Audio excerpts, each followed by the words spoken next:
Baik, Assalamualaikum warahmatullahi wabarakatuh. Baik, Bu Rizka, terima kasih sudah hadir untuk kegiatan pra observasi supervisi. Ya, kegiatan ini walaupun Bapak untuk memenuhi tugas Bapak, tapi juga untuk mensupervisi tahunan dari si Rizka ya. Iya. Jadi pada kesempatan ini tadi sudah Rizka memberikan FPP kepada Bapak. Jadi tujuan besar dari provisi ini adalah pertumbuhan, perkembangan dan pengawasan. Ya.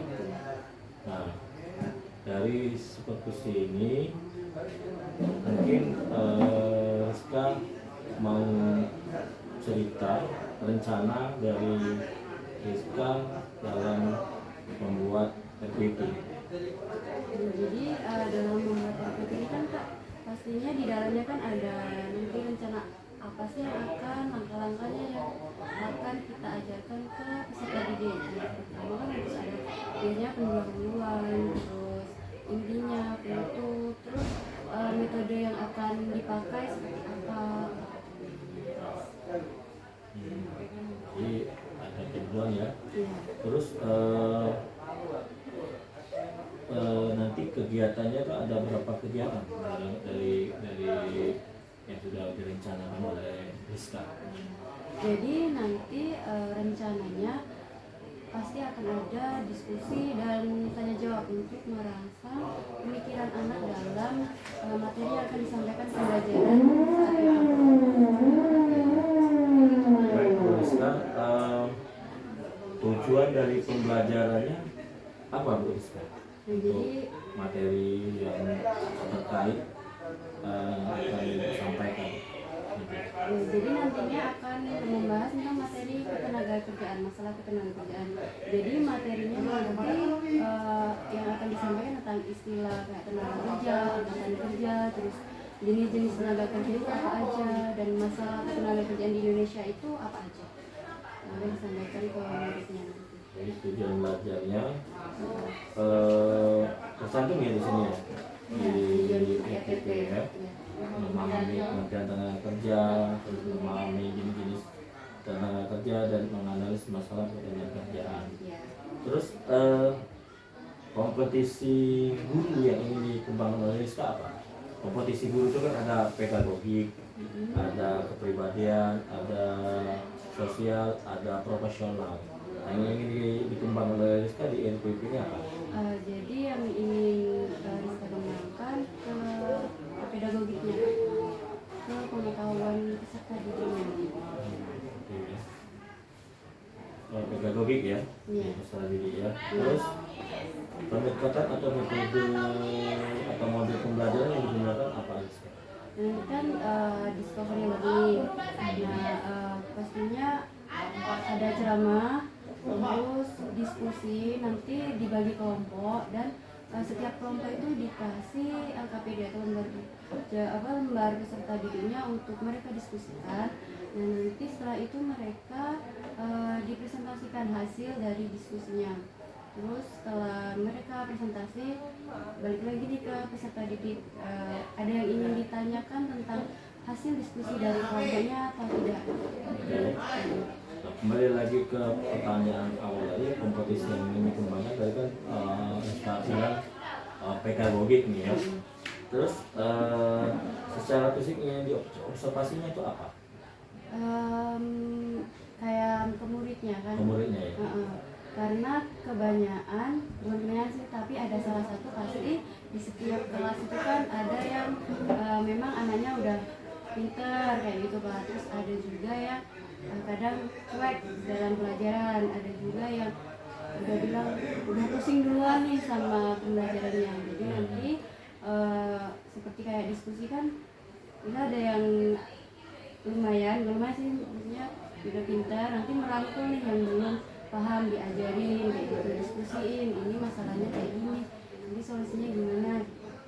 Jadi lebih ke ini ya, buat kelompok ya, Iya. gitu ya. Jadi dengan metode dan mode pembelajaran, diskusi dan tanggung jawab ya. Iya. Oh gitu ya. Jadi yang area yang dikembangkan itu adalah anaknya ya. Iya.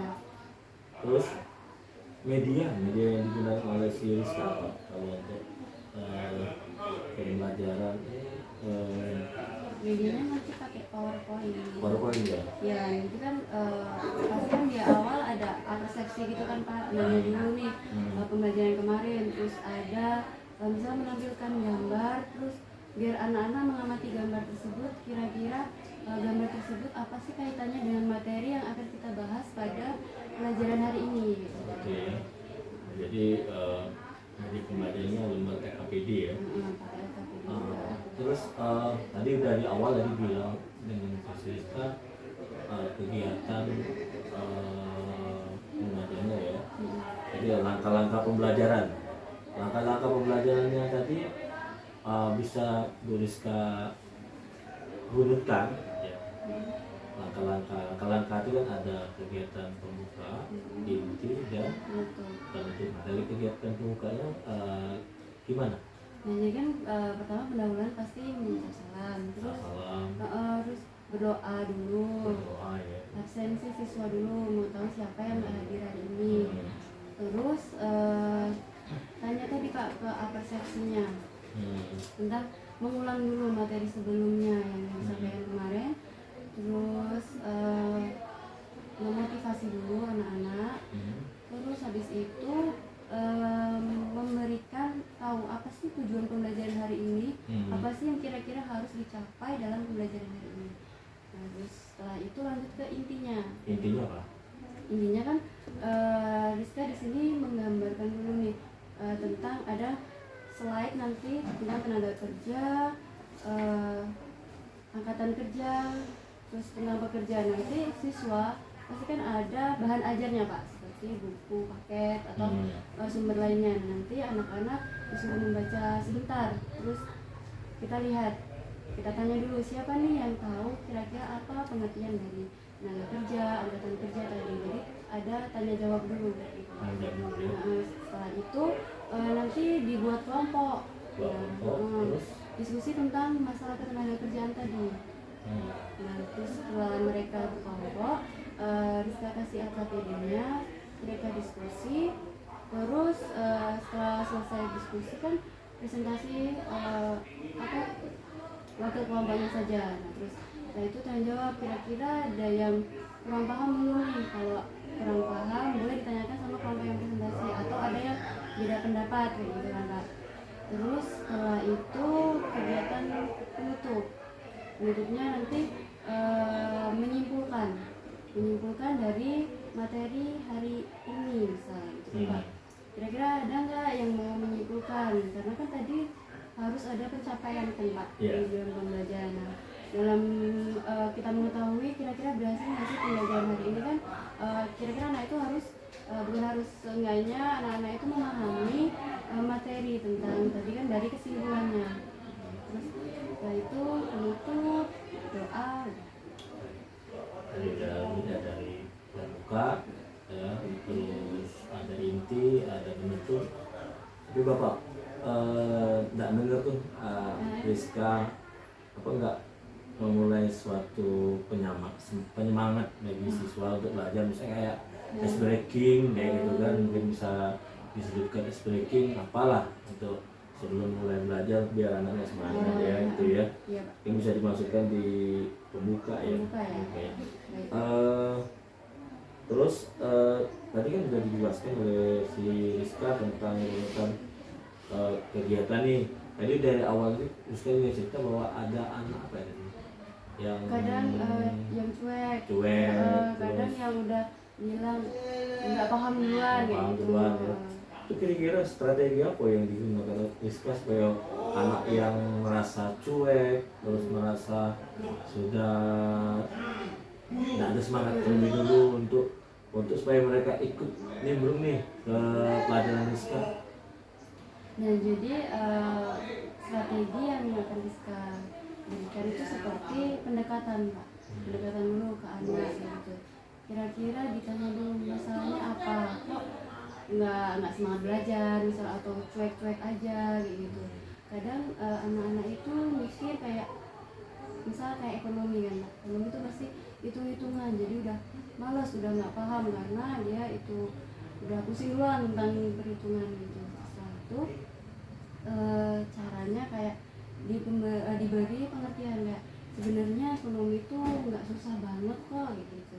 Malah kadang asik loh kita belajar ekonomi itu, kita tahu misalnya tentang pendapatan nasional tuh, nanti kita carinya kayak gini, caranya kayak gini. Nanti kan kalau di soal itu amati dulu nih, misal diketahui, tulis dulu diketahui kayak gitu. Jadi nanti kalau udah tahu diketahui kan kita sudah tahu rumusnya, tinggal kalau kita udah tahu rentetannya diketahui, tinggal masukin aja nih di rumusnya.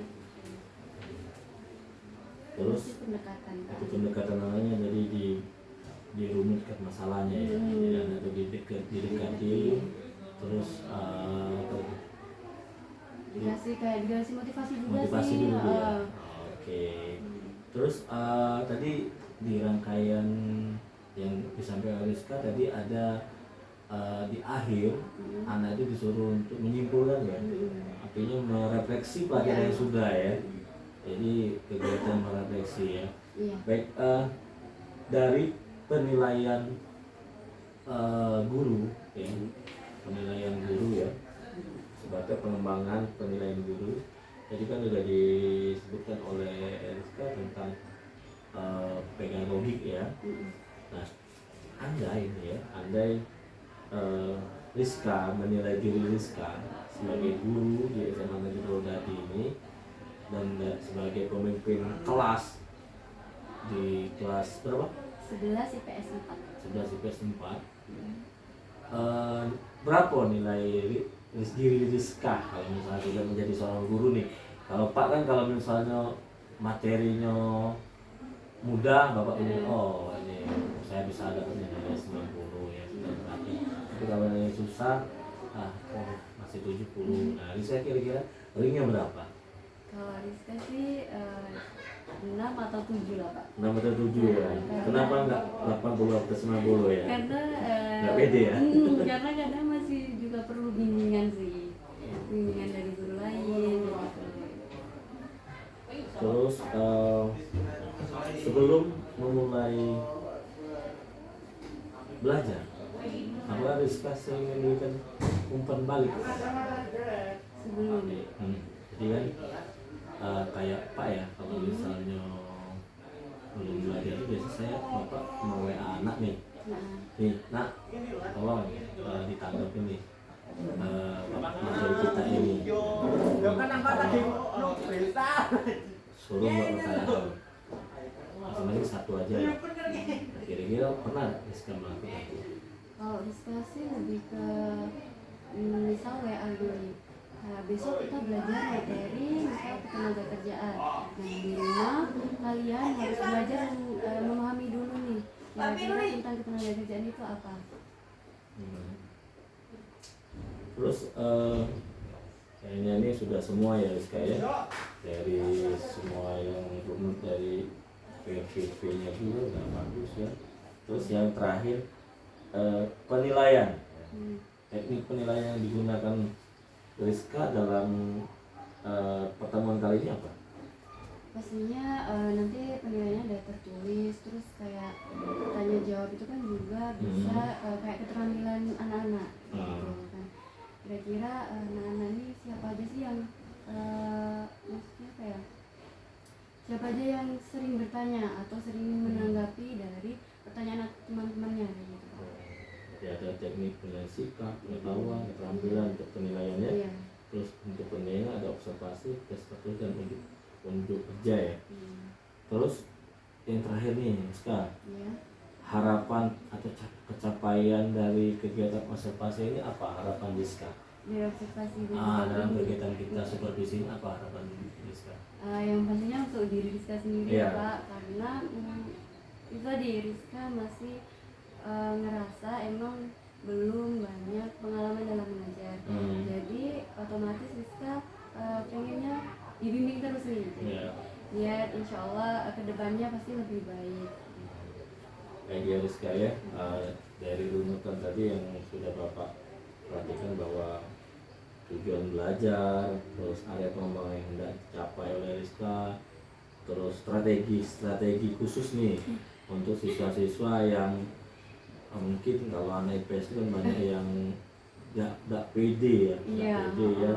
Kalau mereka tuh bisa ya, iya, itu memang tantangan kita sebagai guru ekonomi ya, karena salah satu pelajaran mungkin yang anak-anak itu kalau untuk di daerah ini agak-agak ditakuti anak, tapi kadang-kadang dirindukan kalau udah Iya. paham. Kadang kalau yang belum paham ya, kalau misalnya kan kalau belajar akuntansi itu, oh kayak gitu ya Pak, tinggal mindah-mindahkan kayak Iya. gampang lah Pak kayak gitu kan.